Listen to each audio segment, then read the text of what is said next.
Un show à l'américaine pour présenter les forfaits mobiles censés casser les prix du marché. Le premier, sans engagement et sans téléphone, à 19,99 €, comprenant l'Internet illimité, des appels vers 40 destinations, SMS et MMS illimités. Et le deuxième, une offre dite sociale à 2 € par mois pour 1 heure de communication et 60 SMS. Des offres qui, selon les mots du PDG de Free, devraient redonner du pouvoir d'achat aux Français. On pense chez Free que jusqu'à présent, vous avez été pris pour des vaches à lait et que vous avez besoin de donner une leçon à votre opérateur. Vous avez deux solutions pour donner une leçon à votre opérateur. C'est venir vous abonner chez Free ou l'appeler pour lui demander les mêmes tarifs. Pour obtenir ces fameux tarifs, Free, qui n'a que 2 magasins en France, a dû rogner sur ses marges.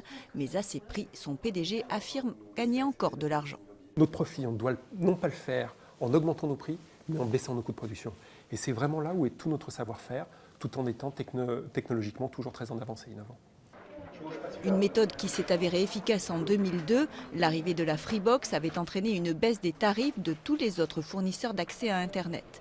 Mais cette fois-ci, les opérateurs historiques devraient avoir un peu plus de mal à suivre le mouvement. C'est un opérateur qui rentre sur le marché, donc il doit être très offensif, donc il compresse au maximum ses marges. Les concurrents restaient sur des 30-40% de marge brute, eux ils doivent compresser au maximum. Je pense même que pour eux ce n'est pas nécessaire de gagner beaucoup d'argent au début. Le début, le plus important pour eux, c'est de prendre la place sur le marché. Les 3 premiers millions de clients pourront bénéficier de ces tarifs de lancement.